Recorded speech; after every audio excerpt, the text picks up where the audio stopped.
invisible al radar y a otros detectores. Diseñado para encarnar la nueva y vital tecnología de la invisibilidad. De la ocultación se ha dicho que es una revolución comparable al desarrollo del motor turbojet o de la del ala corrida. Yo creo que la ocultación puede ser la única técnica para contrarrestar en el futuro a los misiles inteligentes. En cierto modo, la ocultación es lo más moderno que existe hoy, equivalente al camuflaje. Su misión es ocultar y retrasar el momento inevitable en que se descubre el blanco del avión.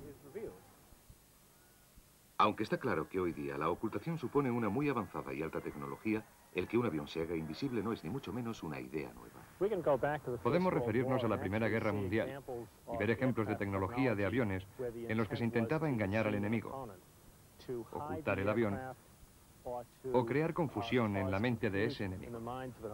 Hubo algunos intentos de desarrollar tipos de recubrimientos transparentes que, puestos sobre las alas y el fuselaje del avión, harían que éste se hiciese, entre comillas, invisible.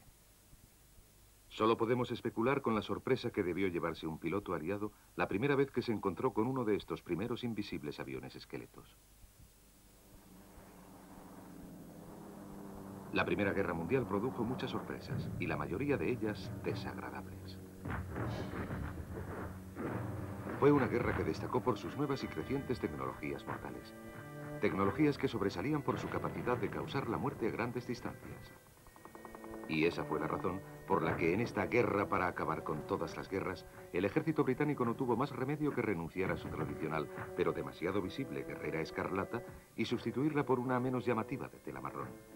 A este color se le llamó después khaki, que en lengua urdú significa barro. Y fue durante esta guerra cuando la palabra camuflaje fue creada por los franceses. Procede del verbo camoufler y significa escenificar, maquillar o representar una comedia.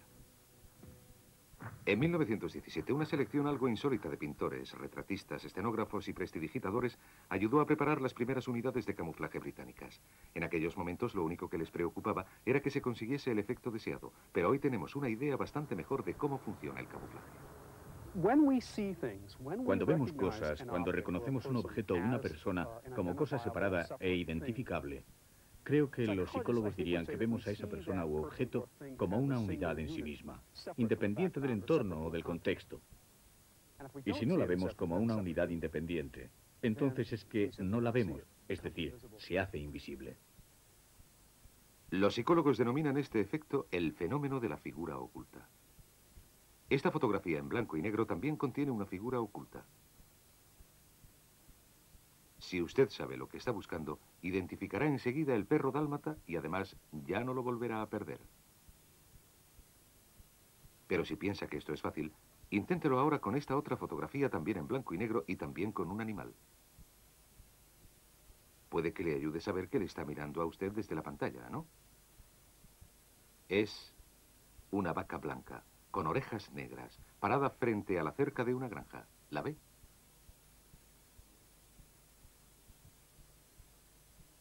Y en esta pintura podemos ver al zorro, pero ¿es usted capaz de ver al indio a caballo? De la misma manera en que los artistas experimentan con nuestras percepciones de figuras y fondos, creándonos el problema de cuál es cuál, ellos experimentan con cuanto se refiere al camuflaje. Ahora bien, un camufle nunca podrá hacer que un objeto sea invisible, pero lo que sí puede hacer es que ese objeto sea indistinguible de lo que le rodea. Y este es su arte, el arte del engaño. Lo que él busca es que cuando un soldado enemigo entre en un escenario camuflado, vea muy claro que es una simple escena bucólica que no ofrece peligro y que además allí no hay ningún tipo de camuflaje.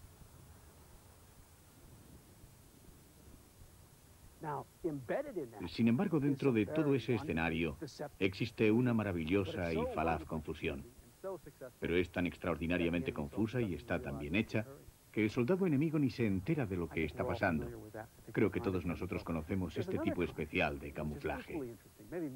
Hay otro tipo que es igual de interesante, quizá aún más, y en cuyo caso no estamos tan preocupados con todo el escenario, sino más bien con la propia figura. Y lo que hacemos entonces es que pintamos la figura de tal manera que sea muy diferente en su forma o silueta. Y así empieza a aparecer un batiburrillo, un montón de parches o una especie de colcha rara.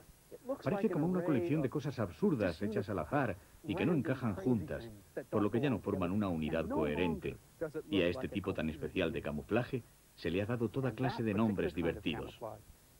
Los franceses lo llaman serrage, la caza de la cebra. Los americanos lo llaman razzle dazzle, pintura divertida. Y los británicos lo llaman dazzle painting, pintura despistante. O dazzle camouflage, camuflaje despistante, que es el nombre por el que se le conoce en general. El dazzle camouflage, camuflaje despistante, se utilizó por primera vez en 1917, cuando el teniente de navío de la reserva Norman Wilkinson, un diseñador de carteles en tiempo de paz, convenció al almirantazgo de que los modelos cubistas abstractos deberían ser utilizados para confundir a los capitanes de la otra gran innovación de la Primera Guerra Mundial, el submarino. El resultado fue, en todos sus aspectos, impresionante. Aquí tienen ustedes las pinturas despistantes, a todo color, realizadas en salas prestadas de la Real Academia. Aquellos que en 1917 vieron estos barcos en el mar, como dijo un marinero, parecía como algo entre la explosión de una caldera o un accidente de ferrocarril. Pero otros lo describieron como el mejor camuflaje que jamás he visto. Bueno, creo que en un principio se consideraba como una idea aparentemente de locos, porque no podían creer que algo tan evidente, algo que tan a las claras parece ser un camuflaje, pudiera ayudar al ocultamiento de un objeto, incluso un objeto tan grande como un barco. Pero yo creo que, en definitiva, y quizá con demasiada rapidez, tanto Wilkinson como sus ideas fueron aceptados por los británicos. La razón fue que empezaron a estudiar sus demostraciones y vieron que a los submarinos alemanes les resultaba bastante más difícil precisar la velocidad y rumbo de los barcos. Y como resultado de ello, menos del 1% de los barcos americanos así pintados jamás fue alcanzado por torpedos. En 1917, cuando los ataques de los submarinos alemanes se encontraban en fase más atroz, unos barcos dobles llamados PQ salieron al mar. Con un ancla doble, una en proa y otra en popa, con un timón a proa y otro hacia popa, barcos como el HMS Ormond consiguieron engañar al enemigo y sobrevivir a la guerra sin que fueran detectados. Y ese es justo el objetivo. Este castillo está totalmente en ruinas y por lo tanto es inofensivo, ¿no creen? En realidad se trata de un engaño sutil y muy trabajado, hecho por la Luftwaffe alemana para esconder una importante y significativa base de bombarderos en primera línea que no se llegó a descubrir hasta la ocupación aliada. Pero por lo que a esto se refiere, los engaños alemanes no se limitaron tan solo a hangares. Hasta 1942, la configuración del puerto interior de Hamburgo, el Wiener Alster, había sido un claro objetivo para los bombarderos aliados. Así que los alemanes trasladaron ese objetivo casi 2 kilómetros hacia el noreste, cubriendo 60.000 acres de agua con techos falsos. También los aliados llevaron a cabo grandes engaños, pintando campos enteros de aterrizaje para que se pareciesen a los campos de labranza y pastos existentes alrededor. Se dice que algunos de estos engaños eran tan perfectos que los propios pilotos tenían dificultades a la hora de aterrizar en ellos. En California, conscientes de la amenaza que suponían los bombarderos de los cercanos portaaviones japoneses, la compañía Lockheed pidió ayuda a su vecino, los estudios cinematográficos Disney, para ocultar su enorme fábrica de aviones. Los falsos barrios que se construyeron son ya legendarios en este folclórico arte del engaño que está siendo hoy revaluado. El engaño, como lo llamamos en el ejército, juega un papel muy importante en la contravigilancia en general. La contravigilancia está dividida básicamente en 3 secciones: camuflaje, ocultamiento y engaño. Desde luego, se puede engañar de 2 maneras. Se puede intentar hacer creer al enemigo que no se está allí o hacerle pensar que se está cuando en realidad no se está. Y en el área del engaño es donde podemos encontrar una gran cantidad de precedentes históricos, y entre ellos operaciones de engaño realmente importantes, en especial durante la Segunda Guerra Mundial. Pero desde entonces, en el Reino, ha habido sin duda un declive en cuanto al interés en estas técnicas de engaño, aunque ahora se esté produciendo precisamente lo contrario.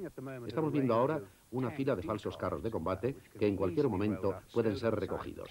Luego, cuando se vuelven a extender, recobran sus 2 dimensiones, por lo que son en extremo reales para cualquier punto de mira.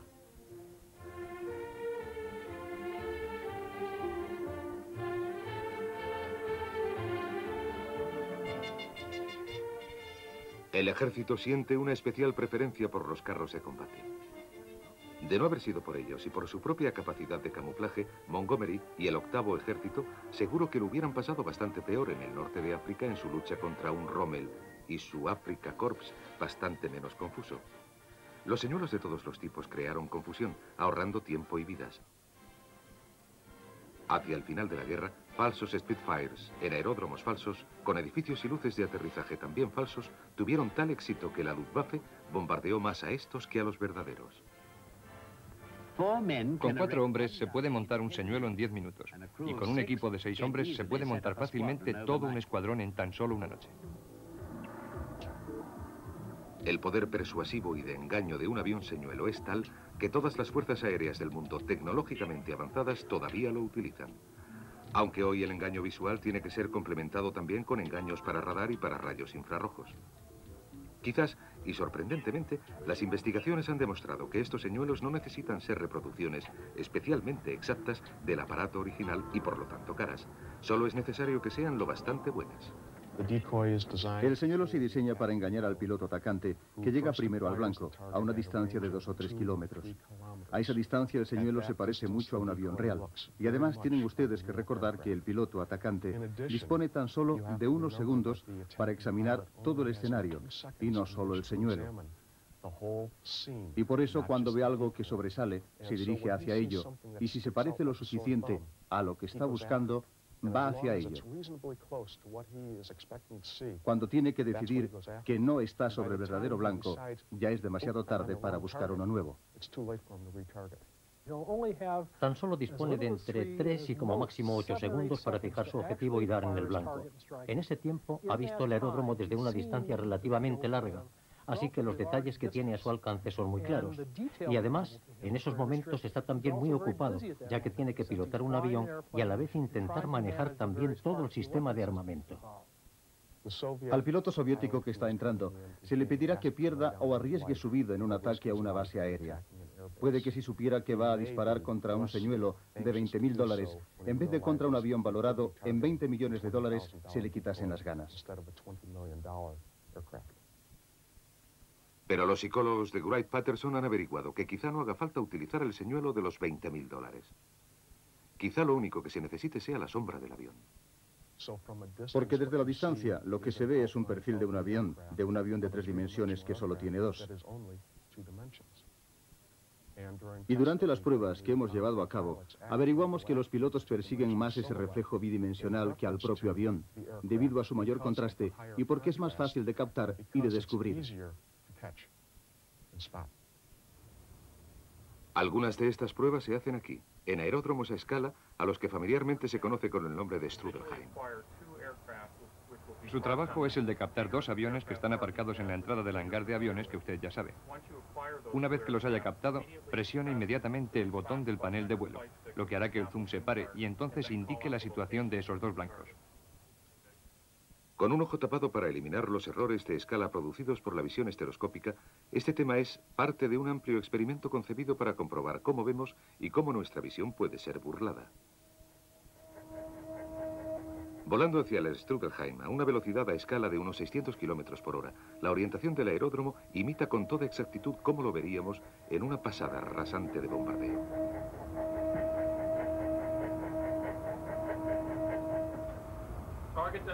Blanco en situación 3 y 7.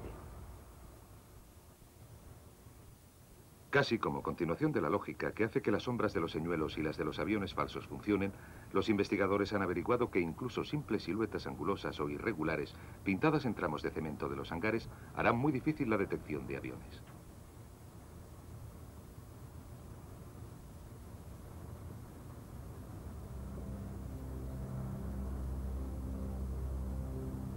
Pruebas a gran escala de este principio, llevadas a cabo en bases aéreas norteamericanas en Alemania, han demostrado su gran efectividad aun cuando los expertos en camuflaje de hoy día admiten que no se puede confiar solo en burlar la visión del enemigo. La vista, y en especial la vista bien entrenada, pupila Mark II, como la llaman en el ejército, es extraordinariamente sensible, pero solo dentro de una cierta y bastante estrecha abertura dentro del espectro del campo electromagnético. Esta abertura fisiológica nos permite sumergirnos en todos los colores del arco iris, desde el rojo pasando por el verde hasta el azul. pero no nos permite ver más allá de sus bordes para poder ver otros colores, otras energías tales como los rayos X, infrarrojos, ultravioletas y el radar. Y es ahí precisamente donde entran en juego los sensores de los escenarios bélicos de hoy día, allá donde la pupila Mark II ya no alcanza. Hasta la Segunda Guerra Mundial, el camuflaje estaba dirigido principalmente al campo de la visión, ya que era allí donde se centraba la mayor amenaza. En realidad, la única amenaza. Creemos que hoy el 75% casi de la información obtenida sobre un escenario bélico se consigue también visualmente.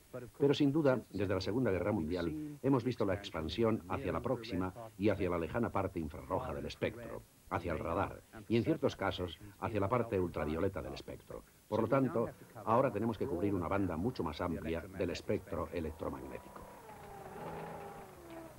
Para los diseñadores de camuflaje de hoy día, eso significa que las láminas que enmascaran el calor, las redes y las hojas falsas que usan las tripulaciones de los carros de combate no solo tienen que estar colocadas en una forma en la que imiten a la naturaleza y aparecer verdes a la simple visión del ojo, sino que también tienen que aparentar el color adecuado a sensores no humanos. Cuando se trata de maleza, eso representa un problema especialmente molesto. Las hojas absorben cualquier color visible, excepto el verde que lo refleja. Y por eso las vemos de ese color. Pero justo fuera del alcance de nuestra visión, justo más allá del rojo, las hojas también reflejan mucho la energía del sol en una región conocida como zona próxima infrarroja. Por ello, cualquier camuflaje que se precie de serlo hoy día debe ser reflector también en dicha región del espectro. Pero los problemas no desaparecen cuando el sol se esconde. En una noche clara, basta con la energía de la luz de la luna y las estrellas para iluminar una escena en la región infrarroja próxima. Y es así como la imagen intensifica su trabajo, ampliando 60.000 veces la energía disponible. Una vez más, la ciencia del camuflaje y las artes del engaño entran en funcionamiento. Ciertamente parece como si la frase «bajo el manto de la oscuridad» ya no tuviera significado.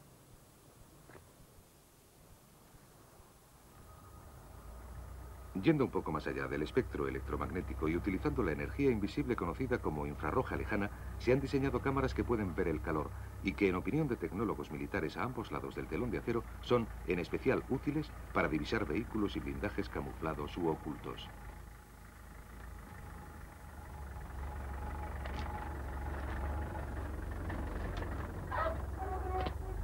En esta escena, el ojo humano comienza a perder rápidamente el control de las pistas visuales que le ayudarán a identificar lo que está pasando. Pero como el imaginador térmico no ve el color, sino el calor, los tonos verdes y marrones similares no le confunden. Se pueden distinguir los dos Land Rovers y sus ocupantes a través del ejercicio, debido a la capacidad que tienen los imaginadores térmicos para detectarlos mediante la utilización de energía infrarroja próxima y lejana. Una de las técnicas más antiguas de la ocultación es el humo, literalmente la neblina de la guerra, e incluso se ha demostrado mediante ensayos que un enemigo puede ver con facilidad a través de él utilizando cámaras de imagen térmica. En este caso, el imaginador térmico ignora las diminutas y frías partículas de lo que en realidad es una gruesa capa nebulosa, registrando, en cambio, el calor despedido por el carro de combate. A simple vista, este permanece invisible hasta que rompe esta capa y emerge del humo. Teniendo en cuenta que muchas armas anticarro utilizan hoy imágenes térmicas, el humo por sí solo ya no ofrecía demasiada protección. Hace poco se llevó a cabo una serie de experimentos para encontrar una solución al problema, y se descubrió que añadiendo al humo un producto químico simple, fácilmente disponible, un producto químico que absorba energía infrarroja, se podían extender los efectos de la capa de humo.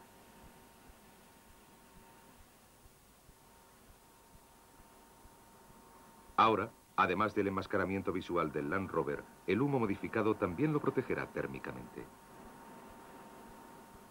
Pero aún hay algo más sobre las técnicas de imágenes térmicas que la simple detección. La vigilancia y la contravigilancia dependen grandemente de la recopilación de datos y el calor, según parece, puede ser muy revelador. Una noche normal, en un país normal. A simple vista, este joven que va camino de su casa desaparece pronto de nuestra visión. Pero para una cámara de imágenes térmicas daría lo mismo si fuera de día, puesto que la propia persona es la que va iluminando la escena con el calor de su propio cuerpo. Por mucho que se aleje entre las sombras, el imaginador térmico lo encontrará. Y debido a la forma en que los objetos calientes se enfrían, las fotografías de una cámara térmica pueden ser de lo más informativas. Este coche lleva aparcado aquí unos 4 minutos. ¿Cómo lo sabemos? Su capó aún está caliente. Y sin embargo sus neumáticos, que aún están también calientes, presentan ciertas zonas frías, justo donde estaba aparcado. ¿Y qué hay del joven que salió del bar y se fue calle abajo? ¿Qué podríamos deducir de su fotografía térmica? Bien, los bordes de sus orejas y la punta de la nariz aún están negras por el frío, y por lo tanto podemos asegurar que llevaba en el bar menos de 2 minutos. Cuando esto se aplica en inteligencia militar, esta capacidad de las imágenes térmicas es algo extremadamente útil. Algunos de estos aviones han volado hace poco. Son esos con las bandas blancas en los motores calientes. Algunos, sin embargo, están del todo negros por el frío, lo que significa que no han volado durante las últimas 12 horas. Y de estos 6 aviones de reconocimiento, 2 han volado, sin duda hace poco, mientras que los otros 4 no lo hicieron. Esta es una fotografía térmica de mediodía de vida en una base aérea. En el mar, los problemas de infrarrojos son bastante más serios para aquellos barcos de superficie a los que les gustaría permanecer ocultos y furtivos. Incluso por la noche, un barco es un objeto caliente en medio de un mar frío, vacío y liso, frente a un cielo frío, vacío y liso. Es lo que en la profesión se conoce como un blanco muy fácil para cualquier enemigo que vaya equipado con sensores infrarrojos. Los infrarrojos son un problema bastante importante, en especial si proceden de turbinas de gasolina y desde luego el Brazen funciona con este tipo de turbinas. Expelen mucho calor, funcionan con aire. Y por eso lo que tenemos que hacer es reducir las señales que despide este barco y que ayudarían a que se nos detectase y también se nos identificase. Pero para el capitán Perowne y su tripulación es bastante menos preocupante ser identificado por personas que ser atrapado por el punto de mira de un misil guiado por infrarrojos. La próxima generación de misiles detectores de calor harán cálculos de este tipo para cualquier tipo de blanco caliente que encuentren. Si los resultados encajan con las expectativas preprogramadas del misil, entonces se preparará, se dirigirá al objetivo y le alcanzará. Pero si no puede encontrar ese punto caliente central, entonces fallará. Esta es la razón por la que los barcos de guerra del mañana irán equipados con unas grandes chimeneas provistas de sistemas de enfriamiento por agua y ventiladores de aire frío.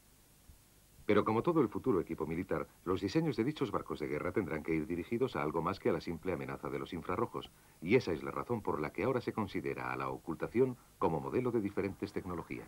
Nunca se sabe cuál es la cabeza de misil que te va a buscar. Es decir, puede saberse que se trata de un Exocet, pero no se sabe de qué cabeza se trata, y desde luego tampoco se sabe si ha sido o no modificada desde que vino la última. Por lo tanto, todo lo que debe hacerse ha de ser contundente, y la expresión que nosotros utilizamos es amenaza no específica. De nada sirve prepararse para un tipo de misil en particular, cuando no se sabe si el que te va a llegar es un Exocet tipo Harpoon, Silkworth o un Gabriel, o incluso los 3.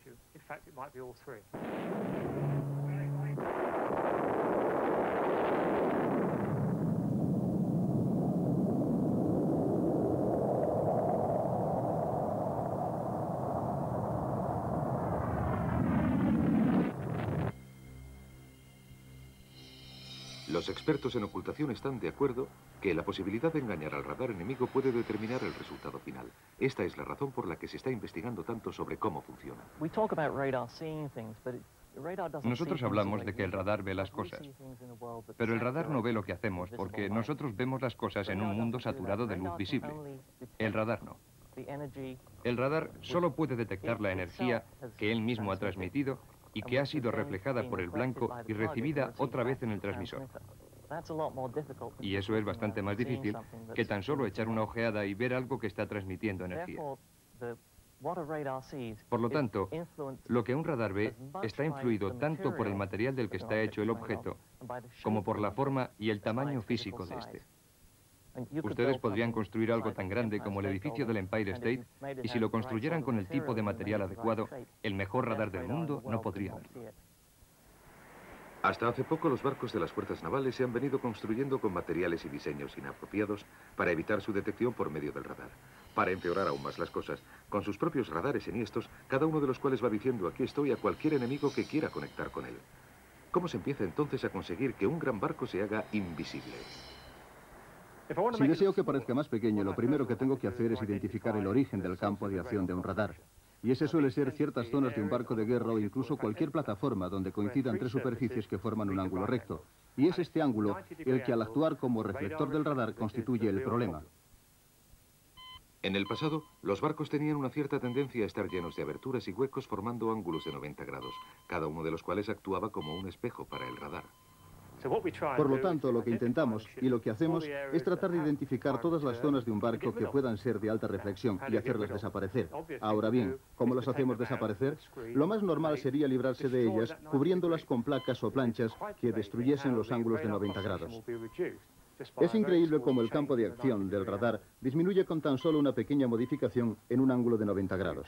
Así que entonces coges tu superestructura de costados totalmente lisos que ya has modificado y encajas los nuevos. A eso lo llamamos destrozar la casa. Y acabamos teniendo un barco con costados oblicuos, inclinados y que a mí también me parece bonito. Pero desde el punto de vista del radar, le reduce su campo de acción de una manera impresionante por el simple hecho de haber inclinado los costados y haber hecho desaparecer todos los ángulos de 90 grados. Es una lección que la Armada Soviética ha aprendido ya muy bien. Este enorme portamisiles, Kirov, posee una señal de radar realmente más pequeña que muchas fragatas británicas. Y al igual que en las armadas occidentales, el Kirov también utiliza revestimientos absorbentes de energía en cualquier superficie que, de no hacerlo, pudiera convertirse en reflector para el radar. Bajo las olas, los revestimientos también juegan un papel crucial en lograr la invisibilidad.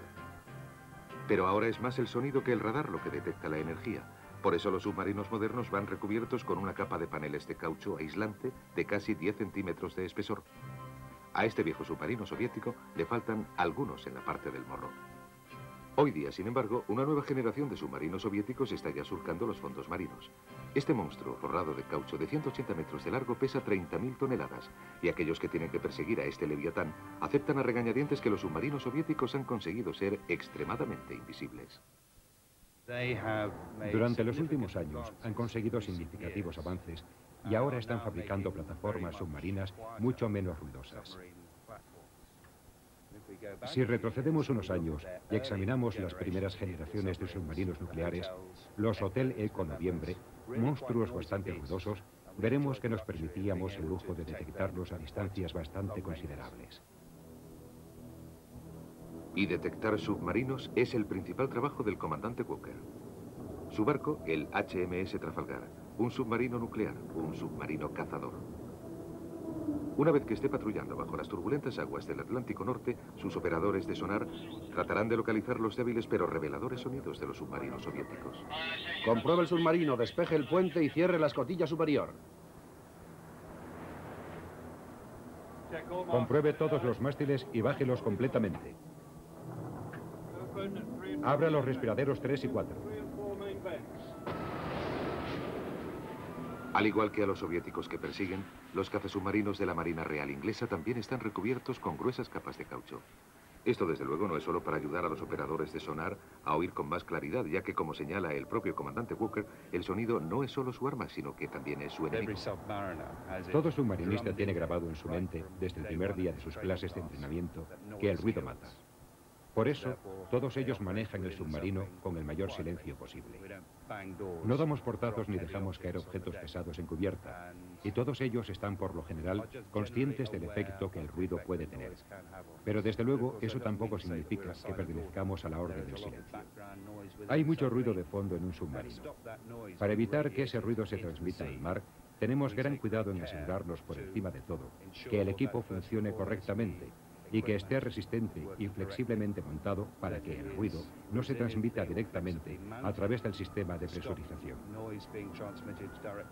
Y también otra forma de prevenir que el ruido se transmita al océano es humedeciendo el material del revestimiento, lo que supone una tarea permanente 24 horas al día, 7 días a la semana.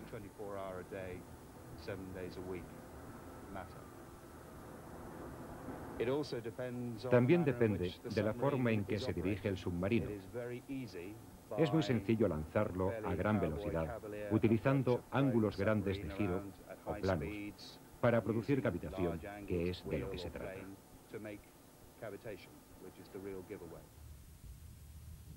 La cavitación se produce por el propulsor de un buque y a determinadas velocidades de rotación generará miles de diminutas burbujas en su estela. Estas burbujas de vapor de agua duran solo unos momentos antes de deshacerse unos cuantos centímetros por detrás de la pala giratoria del propulsor. A medida que se deshacen, van produciendo un silbido parecido al de una tetera con agua hirviendo. Para observar con más claridad lo que ocurre, los científicos de la investigación del Almirantazgo utilizan iluminación estroboscópica para congelar el movimiento del propulsor giratorio. Estudiando cómo y cuándo se produce la cavitación, confían en poder diseñar propulsores que no suenen así. Este es el sonido del propulsor de un submarino cavitando que podría detectarse a cientos e incluso miles de millas de distancia. La cavitación no beneficia en nada al propulsor, ya que las burbujas producen diminutos hoyos que a su vez dan lugar a una mayor cavitación.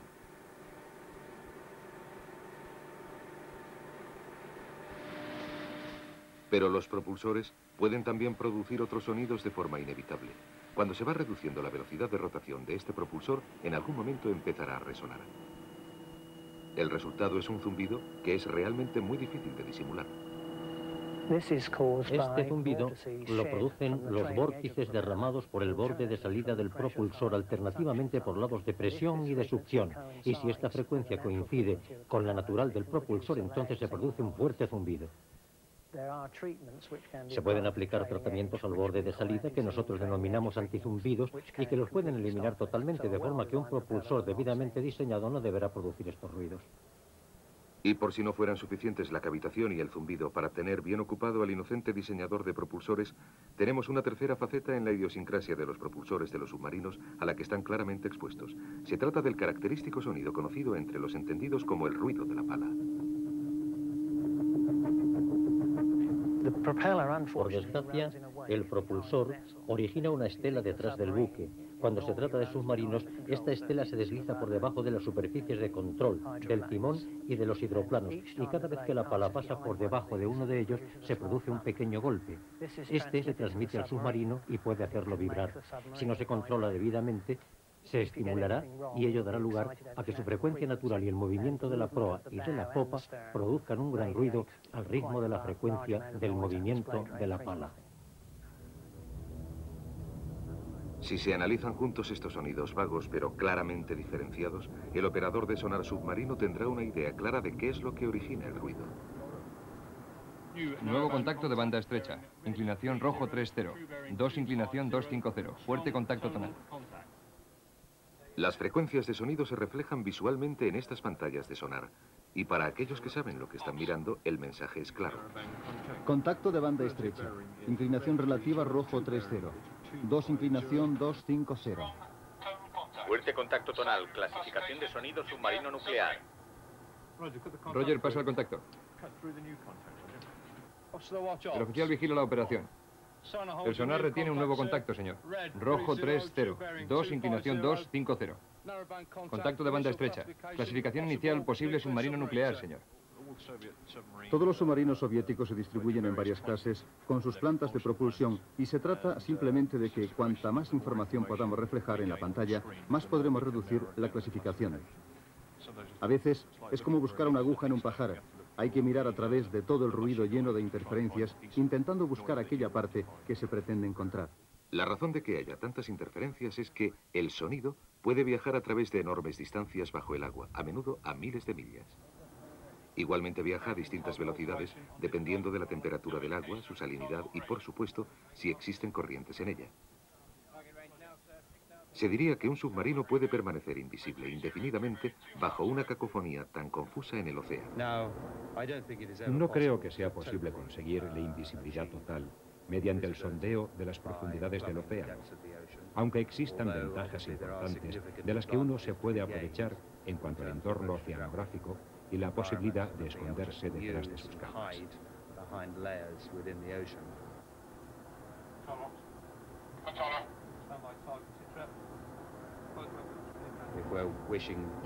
Si pretendemos evitar ser detectados, podemos utilizar nuestro conocimiento de la propagación del sonido en dicha masa de agua, situándonos en una posición donde pensemos que el sonido que hayamos producido se haya desviado del blanco.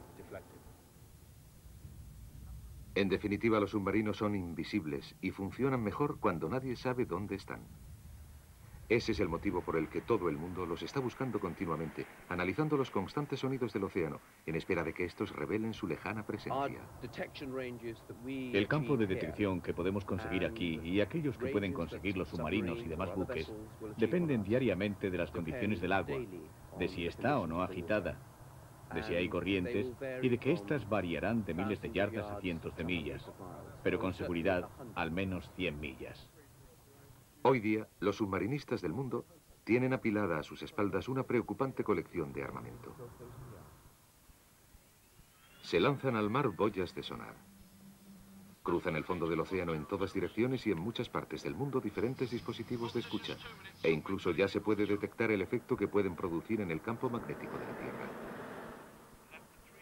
Y una vez detectados, se enviarán helicópteros con toda rapidez para dejar caer torpedos inteligentes por todo alrededor. Select one Bloodhound Sierra settings as briefed. Standby drop now. Al igual que si se tratase de misiles dirigidos bajo el agua, se dejará que estos torpedos lo calculen todo y rematen su trabajo. Es la invisibilidad del submarino lo que le convierte en un elemento de valor y en un enemigo de tanta potencia.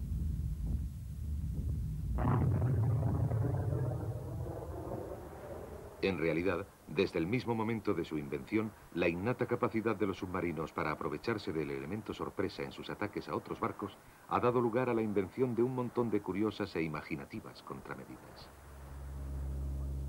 Uno de los problemas más extraños con el que tuvo que enfrentarse la tripulación de los bombarderos en 1942 fueron los submarinos alemanes U-2. Parecía que debido a la lentitud del avión, un capitán de submarino que prestase atención tenía mucho tiempo para cerrar las escotillas y sumergirse, poniéndose a salvo una vez que los bombarderos habían sido descubiertos. Había que hacer algo y nació el Proyecto Yehudi. El proyecto Yehudi fue puesto en marcha por la Marina de los Estados Unidos en los años 30 y constituyó un intento de que los hasta entonces visibles aviones se convirtiesen en invisibles, es decir, desaparecieran. Y esto, aunque suene a cosa de locos, fue un programa que tuvo un gran éxito. Se acoplaron una serie de luces a lo largo de los bordes de las alas del avión, del morro y de otros elementos, ajustando su intensidad para no destacarse del fondo natural del avión. Los psicólogos la denominan isoluminancia. Aquellas condiciones de percepción bajo las cuales diferentes objetos que brillan de forma similar parecen indistinguibles entre ellos y sus propios fondos. Con objeto de probar la teoría de Yehudi, varios voluntarios de la unidad de contravigilancia del Argil se prestaron a camuflar con luces brillantes su propio carro de combate. A primera vista, el principio de Yehudi parece ridículo y, sin embargo, parece funcionar. De cerca, el carro de combate así camuflado no engañaría a nadie. Pero a medida que te alejas de él, el efecto de camuflaje se hace patente. En 1942, el efecto que produjo tanto para el capitán del bombardero como para el capitán del submarino fue impresionante. El resultado fue que el avión se pudo acercar una milla o incluso menos antes de ser detectado, y cuando lo fue, debido al ruido de los motores, los submarinos ya no tenían tiempo para sumergirse.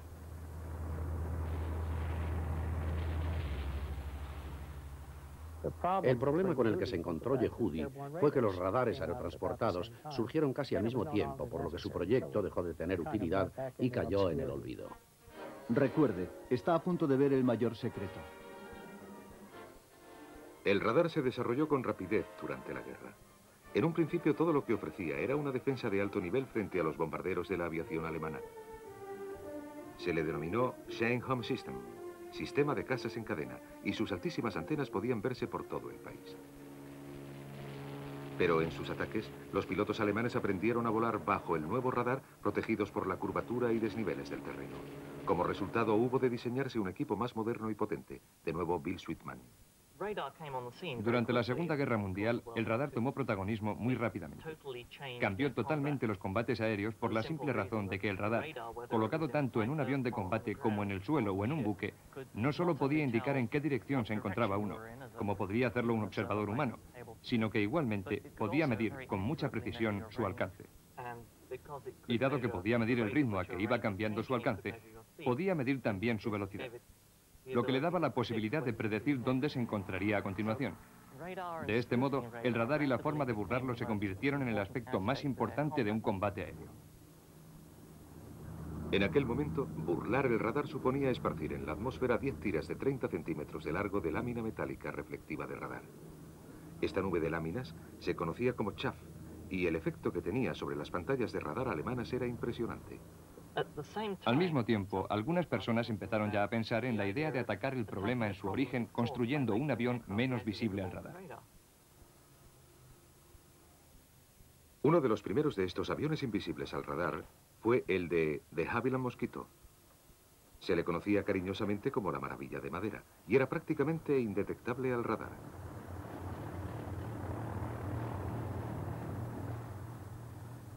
Al otro lado del canal, en Alemania, se inventaban aviones todavía aún más extraños. Aquí tenemos los planos originales de un avión de combate todo ala secreto. Su diseño era poco menos que revolucionario y su silueta aerodinámica le hubiera hecho extraordinariamente invisible incluso hoy día. Este es el segundo prototipo. Se estrelló en vuelo poco después de tomar esta fotografía. A finales de la guerra, la inteligencia militar aliada confiscó el tercer prototipo para su estudio. Ahora se encuentra en un rincón de un hangar cerca de Washington. Lo que estamos viendo detrás de nosotros son los restos desmantelados del tercer prototipo del Horten 9, un avión de combate que se estaba desarrollando en la Alemania nazi a finales de la Segunda Guerra Mundial. Lo importante de este avión es que iba a ser producido como interceptor, aunque era un avión todo ala, sin superficies verticales. Era un avión a propulsión y lo que los alemanes buscaban principalmente era la mayor eficacia aerodinámica. Con un subproducto de este tipo de diseño, lo que se consigue básicamente es una superficie bidimensional y por lo tanto la eliminación de elementos reflectores de radar como los que existen en los aviones normales que tienen formas tridimensionales muy completas.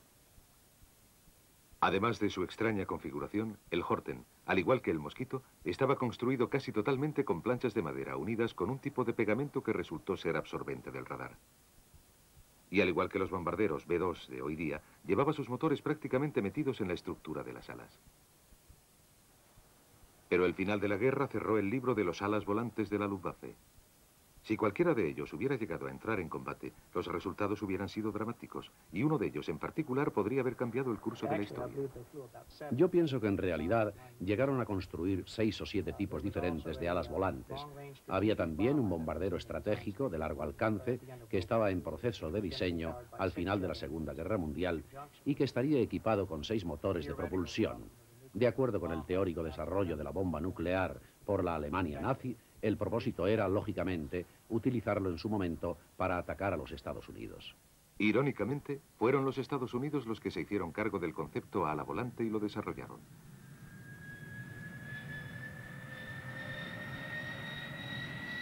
Este es el YB-49 de 8 motores en bloque. Los Horten 9, que fueron los primeros que aparecieron aquel año, se construyeron en Alemania. El ala volante con motor a propulsión de Jack Northrop voló por primera vez en octubre del 47.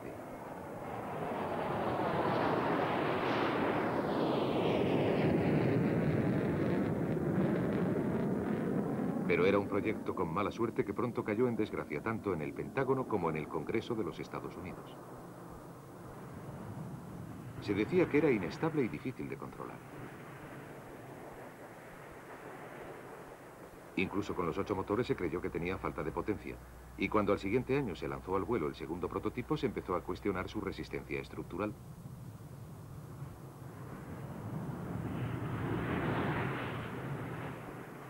Por aquella época se estaba desarrollando el gigantesco B-52, y en 1950 el ala volante quedó arrinconada.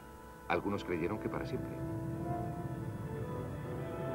Hoy, 38 años después, el concepto del ala volante ha renacido como el bombardero invisible B-2. Este avión vio la luz por primera vez hace muy poco. Para aquellos especializados en la tecnología de la ocultación fue toda una revelación. Bien, lo primero que hay que tener en cuenta es que tiene pura forma de ala. Es muy pequeño visto de costado. No tiene planos verticales ni horizontales. Otro punto a resaltar es que los motores han sido cuidadosamente metidos dentro del ala. Las tomas de aire, que supusieron un gran esfuerzo durante su diseño, están curvadas y torcidas para que las ondas del radar no puedan alcanzar la parte frontal del motor. Todavía, y dentro de la tecnología actual, no podemos construir la superficie frontal del motor, el compresor, con materiales no reflectores. En la mayoría de los aviones convencionales son sus motores los que tienden a dejarse descubrir por el radar. Normalmente devuelven fuertes señales de radar al transmisor, aun cuando la mayor parte de la energía del radar se esparza por todo el cielo. Debido a que los motores del B-2 están metidos y fuera del alcance del radar, no pueden reflejar ningún tipo de energía, y como por otra parte se dice que el avión está construido casi totalmente con materiales absorbentes del radar, se puede anticipar que su estructura producirá muy pocas o ninguna reflexión de radar. ¿De qué está construido el B-2 entonces para que sea tan invisible? Los detalles serían confidenciales, pero se sabe que se utiliza una gran cantidad de materiales absorbentes del radar, de estructuras de plástico muy avanzadas y de compuestos de carbono, cuyo porcentaje es probablemente muy alto si lo comparamos a la mayoría de los aviones de hoy en día. Si hemos de creer a las cifras, este soldado y su perro reflejan más energía de radar que el propio avión al que vigilan. Y es esta increíblemente pequeña señal de radar, junto con la propia forma del avión, lo que lleva a algunos observadores a especular sobre cómo será utilizado este avión. Con la gran envergadura de su ala, parece más un avión de largo alcance preparado para volar a altitudes más bien grandes. Pero desde los años 60 se está asumiendo de forma bastante general que si un bombardero tiene que actuar, tendrá que hacerlo a unos 150 metros o menos a fin de utilizar la curvatura de la Tierra para reducir el alcance al que el radar le podría detectar.